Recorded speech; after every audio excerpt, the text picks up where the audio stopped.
Okay, before starting another diet, there are 7 things worth fixing first. Now, these aren't rules and they're not restrictions. They're just the missing foundation that makes every diet fail. And the first one's something nobody talks about, but it quietly sabotages every diet. Now, here's Sarah. Here's what normally happens when she starts a diet. New diet starts Monday, the rules are clear. Her motivation is high and everything seems manageable. Week 1 goes great. Week 2 gets a little harder. Week 3, something breaks. Life gets busy, stress hits, the rules seem impossible for whatever that diet was, whether it be keto, Atkins, you name it. She's back to square one again. The problem wasn't willpower and it wasn't discipline. It's not even the diet itself. Those diets do work. They're all tools to help people lose weight. It's that the foundation wasn't there. These 7 things needed to be in place first to make the diet succeed. The very first thing is you need to know what's actually happening. Sarah here, just like many of you, start diets without ever knowing what their current calorie intake is. All Sarah knows, it's either too much or it's just bad. It's a guess, Sarah, and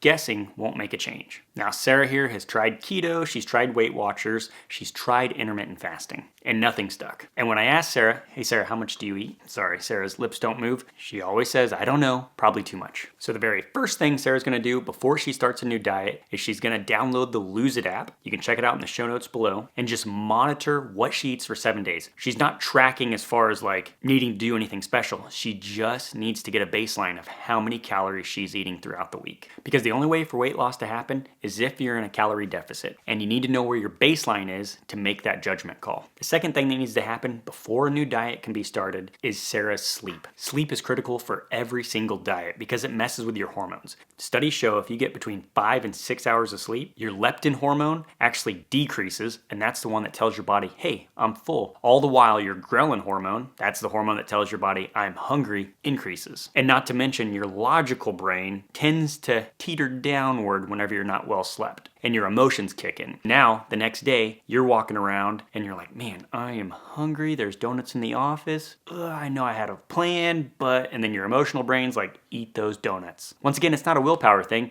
You are superhuman. You have these special hormones that tell your body you're full and that you need to eat. And both of them are going the wrong direction. So Sarah needs to fix that. And the general consensus is you need 7 to 8 hours of sleep. Now, I know that's hard. I'm a parent. Getting 7 to 8 hours of sleep seems daunting, but I promise you it'll help you with your dieting. So fix your sleep, then the diet, not the other way around. The third thing that Sarah needs to fix is stress management, some sort of stress management technique before a new diet takes place. And this is something that I highly recommend in my 7 fundamentals. If you want to start a no BS way to lose weight starting today, you can go check that out in the descriptions below. And the reason this is so critical on your diet is because you already have life stress, all that going on. Now you're going to put on a diet stress, with calorie restrictions. Man, that is a recipe for disaster. Because when your stress is high, your cortisol's high, and that does a few things to actually wreck your diet. It increases the cravings that you have for high calorie foods. It promotes fat storage, especially around the midsection. And the third thing, it screws with your sleep, which messes up your hormones, which messes up your whole diet. So in order to help Sarah here,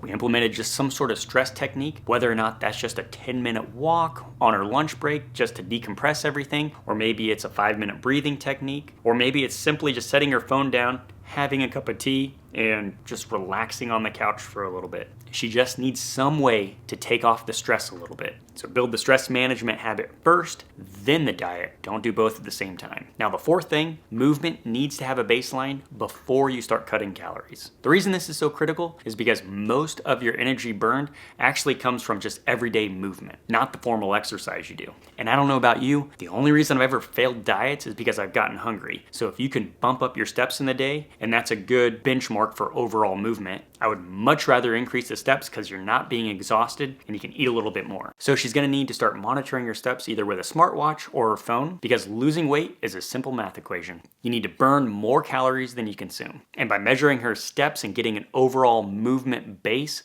and keeping that base the same, she'll make sure she hits those numbers every single day. If she monitors for a week and let's say she's averaging 5,000 steps the following week, whenever she's ready to make some changes, maybe she bumps it up by 2,000 steps. And the nice thing with this, it's not exhausting to get these steps in. She can do it simply by doing chores around the house, going for an extra 5-minute walk, because the problem with Sarah and all of her other diets, she wasn't moving very much to begin with. Then she's cutting calories, now she's feeling exhausted, doing little movement. It was just a recipe for disaster. And this helped get her metabolism out of hibernation mode. The fifth thing is protein needs to become automatic before calorie restrictions happen. This isn't about hitting the perfect number, it's just about building the habit of making protein your priority. There's 3 reasons protein is so critical whenever it comes to a weight loss journey. First, protein is going to help you be full longer. You're much more full eating a chicken breast than you are a bag of chips. The second thing is, let's say you have 100 calories of protein that you ate and 100 calories of carbs that you ate. It's going to take more energy to break down that protein that you ate, therefore burning more calories just by eating the protein than it would the carbs or even the fats, especially the fats. 2 people eating the same amount of calories, let's just say 2,000 calories, but the person who's eating a majority from protein rather than carbs, they're actually going to burn more weight just because it takes energy to break that protein down. So Sarah here, we started having her just make protein a priority at every meal. Instead of cereal or oatmeal, add a sausage to that meal as well for breakfast, for example, or Greek yogurt. Oh yeah, and the third reason you want to get protein in while you're in a calorie deficit, because that's the only way you're going to lose weight, is because it actually retains the muscle that you have on your body. And the reason this is so critical is because your body thinks you are in the desert wandering around somewhere starving to death. It doesn't realize we're just trying to lose weight to look good.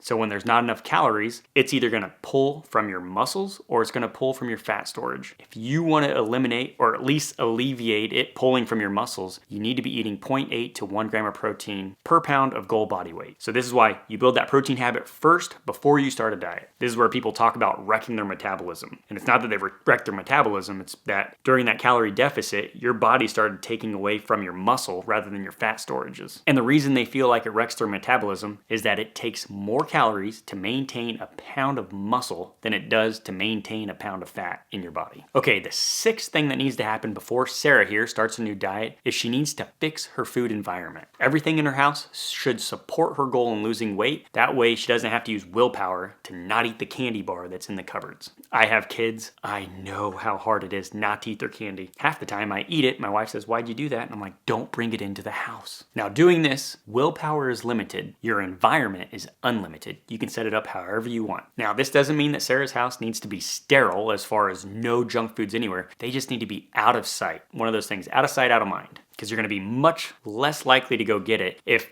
all the junk food is out in the garage rather than right there in the pantry next to the fridge. It's kind of like if you had a bowl of candy sitting out, well, that candy is going to be eaten way faster than the apples that are in the fridge. Sarah here, before she started her new diet, she went ahead and moved everything out of sight. The ice cream that she likes, she put it in the second fridge out in the garage. The cookies she enjoys, she decided just not even to bring them in the house and she didn't buy them. Do this and it'll help fix your willpower. And the 7th thing is practice getting back on track. Most diets fail, not because of one bad day, it's normally because of one bad week that leads into one bad month, which then naturally leads into quitting. And this truly is a skill and it needs to be practiced before the new diet starts. Now here's how Sarah practiced it before she started her new diet. For Sarah, Saturday came along, she overate, she blew it, there was a birthday party, and instead of doing what she normally does where she's like, well, screw it, I'm gonna start my new diet Monday, I'm gonna eat whatever I want Sunday because I'm going all restriction on Monday. No, what she did instead is Sunday, she just went back to her plan, just normal baseline eating. No punishment, no restriction, just went right back to where she was as if she didn't mess up. And this is hard to do. I know I'm guilty of it. Man, once I don't track my calories one day, I'm like, F it, today's a free-for-all. And I just want you to know, it's not you, it's just a skill you have not developed yet. Because bad days happen. It's how fast you recover, that's where the skill is. Because once again, it's not perfection, it's just consistency. If Sarah here can get all these 7 things in place first, the next time she starts to diet, well, that's the easy part. Now, these 7 things are just part of a bigger system of 7 fundamentals to guaranteed weight loss. I break those all down in this video right here. Otherwise, you can see it in the description as well. Best of luck, and I'll see you in the next video.